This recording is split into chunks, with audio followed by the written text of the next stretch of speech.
اسلام تعداد کے لحاظ سے زمین پر دوسرا سب سے بڑا مذہب ہے، لیکن اس کے پیروکار دنیا میں 1% سے بھی کم سائنسدانوں کی نمائندگی کرتے ہیں۔ مسلم اکثریتی ممالک سے صرف مٹھی بھر لوگ سائنس میں نوبل انعامات کے لیے آتے ہیں۔ لیکن 1258 میں منگولوں کا بغداد کا محاصرہ ہونے تک اسلامی علوم دنیا میں سب سے زیادہ ترقی یافتہ تھے۔ ماضی کو حال کے ساتھ موازنہ کرنے سے سائنسی کامیابی کی موجودہ کمی کو سمجھنے کے لیے ہمیں ماضی کو تلاش کرنا ہوگا۔ دوستو، آپ دیکھ رہے ہیں امبر اکیڈمی اور ہم شروع کرنے جا رہے ہیں ایک نئی سیریز جس کا نام ہے اسلام میں سائنس کا عروج اور زوال۔ اس نئی سیریز کی پہلی قسط میں ہم اسلام کے فروغ، اس کے پذیر اور بگاڑ پر ایک نظر ڈالیں گے، تو ہمارے ساتھ رہیے۔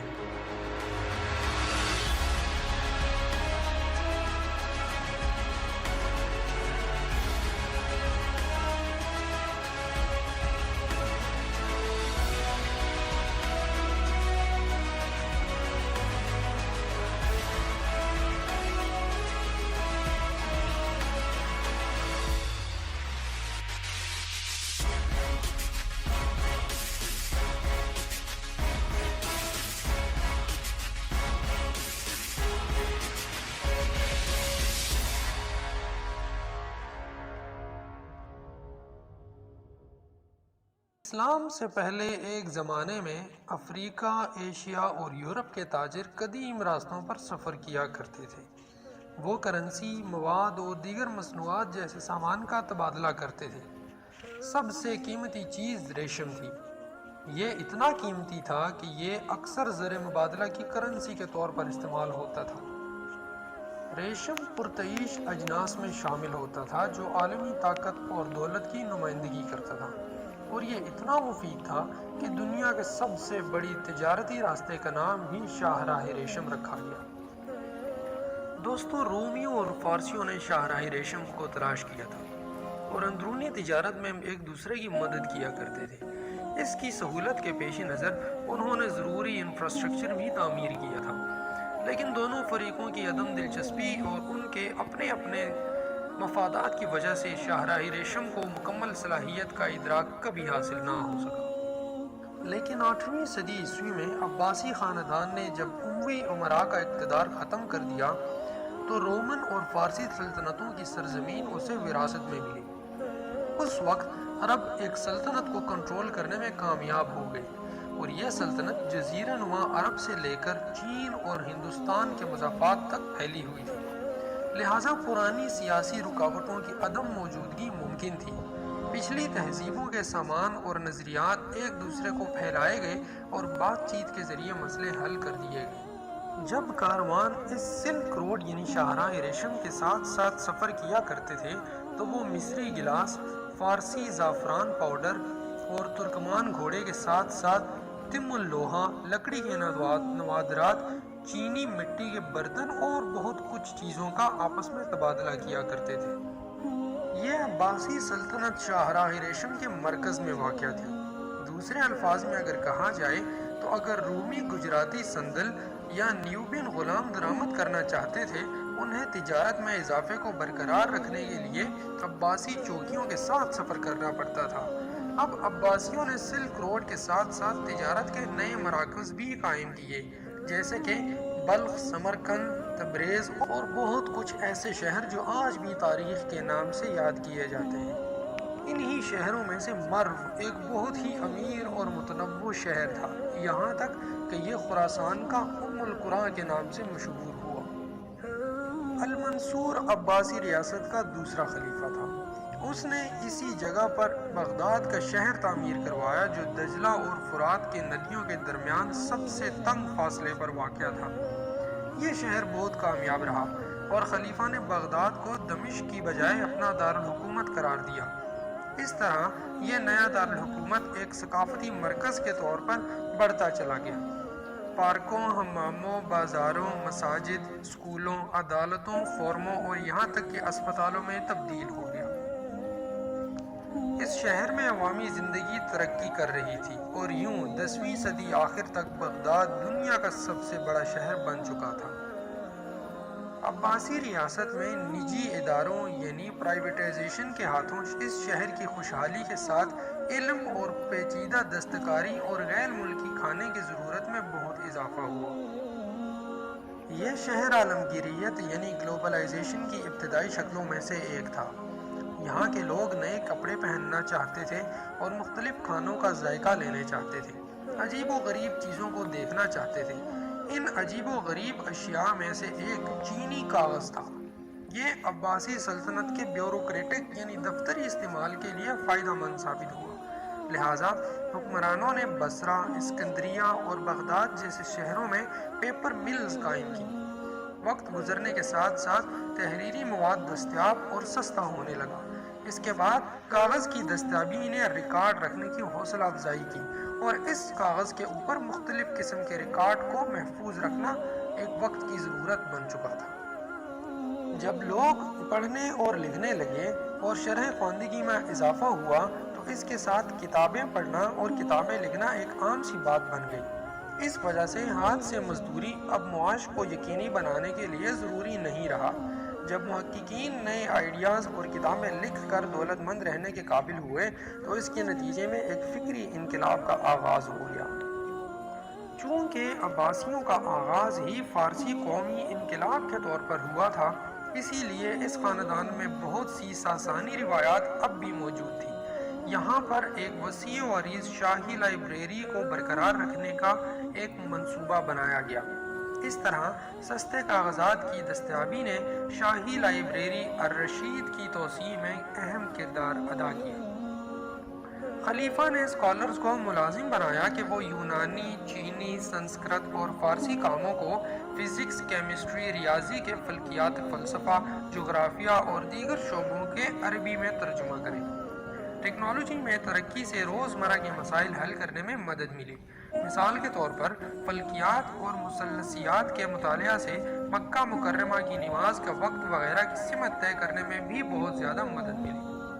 تکنیکی عمل نے انجینئرنگ کی تکنیکوں میں بہتری لائی اور یہاں تک کہ ایک زرعی انقلاب کو جنم دیا گیا، کیونکہ اسکالرز نے ہر دستیاب سائنسی متن عباسیوں کو بھی اس کا احساس کیے بغیر ہی وہ کامیابی کے عالمگیریت سے دوچار کرنے کے لیے انتھک محنت جاری رکھی۔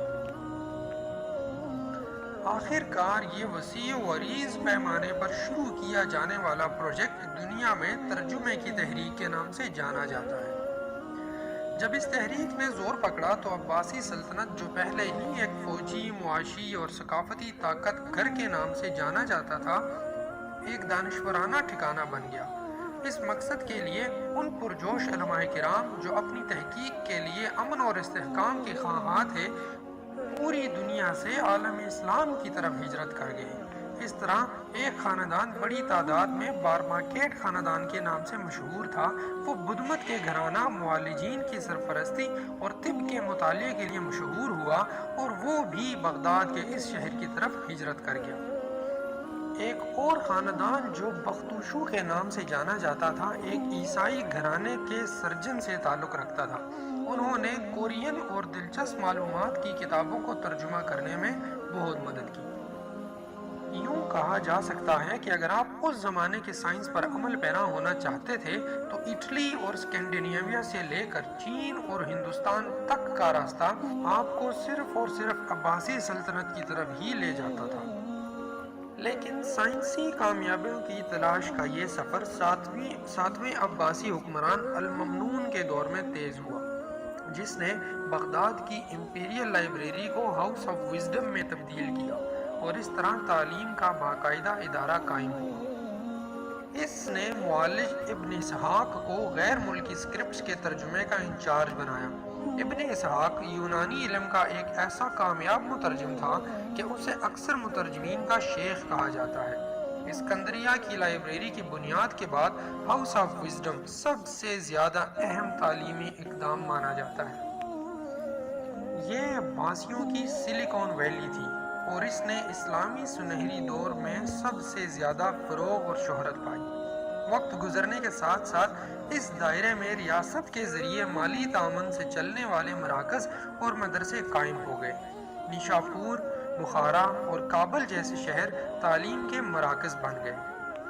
اس دور کے کچھ بڑے ذہنوں میں الخوارزمی بھی شامل ہیں، جنہوں نے یونانی اور ہندوستانی اسکالرز کے کاموں کو ملایا اور الجبری طریقہ میں بے حد شراکت داری کی، اور ابن حیان جس نے کیمیا کے لیے اپنے مشہور کارنامے انجام دیے اور یورپی کیمسٹری کے شعبے کو بہت زیادہ متاثر کیا۔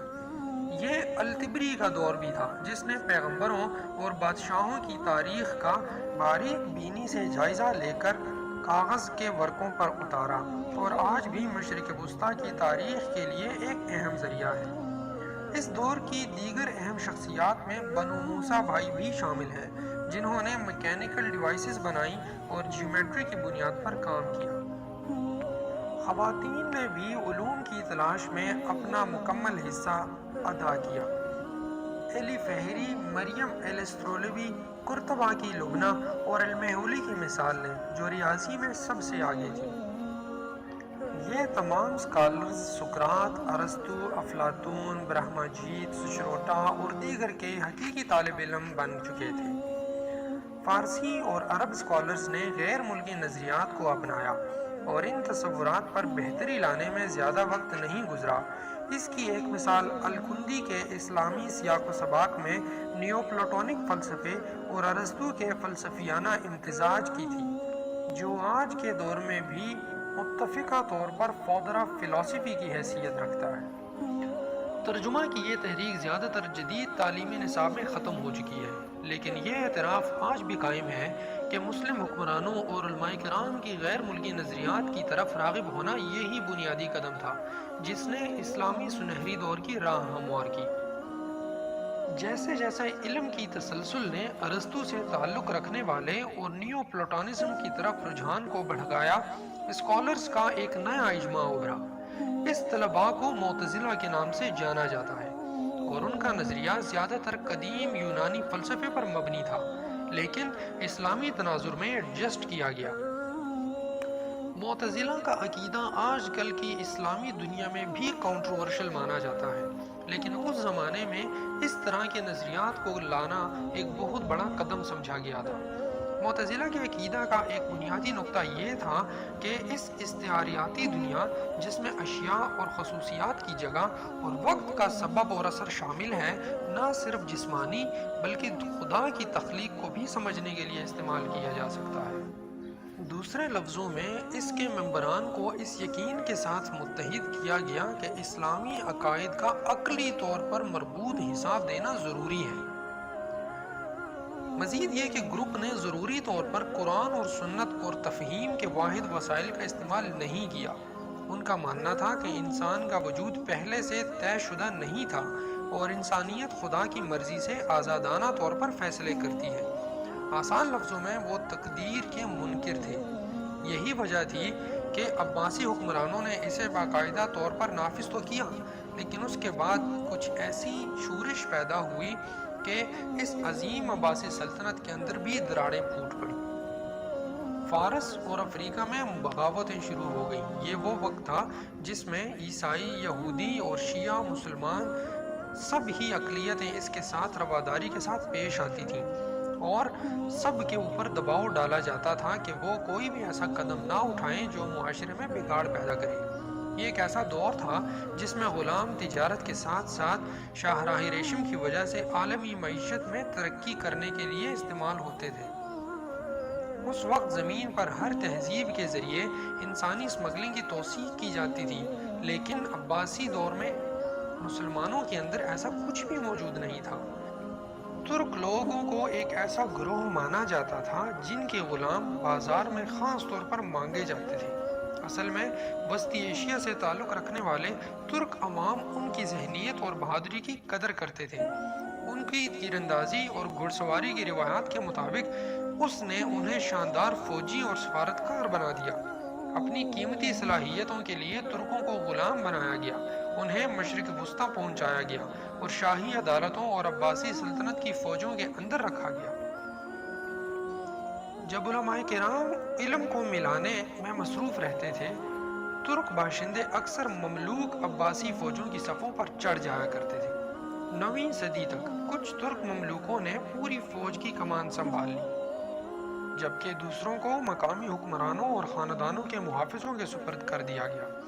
ترکوں کو یہ سمجھنے میں زیادہ وقت نہیں لگا کہ وہ صرف اپنے لیے اقتدار پر قبضہ کر سکتے ہیں، لیکن ہم یہ جاننے کی کوشش کریں گے کہ ان سب واقعات کے برعکس اسلام میں سائنس کا عروج و زوال کیسے قائم ہوا۔ تو دوستو، یہ تھا ہمارا پہلا حصہ۔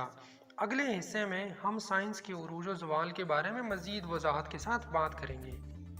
اگر آپ کو ہماری یہ ویڈیو پسند آئی تو آپ کمنٹ سیکشن میں اپنی رائے کا اظہار ضرور کریں کہ اس کو کیسے بہتر بنایا جا سکتا ہے۔ انشاءاللہ اس کے اگلے حصے کو ہم جلد از جلد آپ کے ساتھ شیئر کریں گے، اور اسلام کے عروج و زوال کی کچھ مزید داستانیں اگلی ویڈیو میں آپ کے ساتھ پیش کریں گے۔ تب تک کے لیے اپنا بہت سارا خیال رکھیے۔ اللہ حافظ۔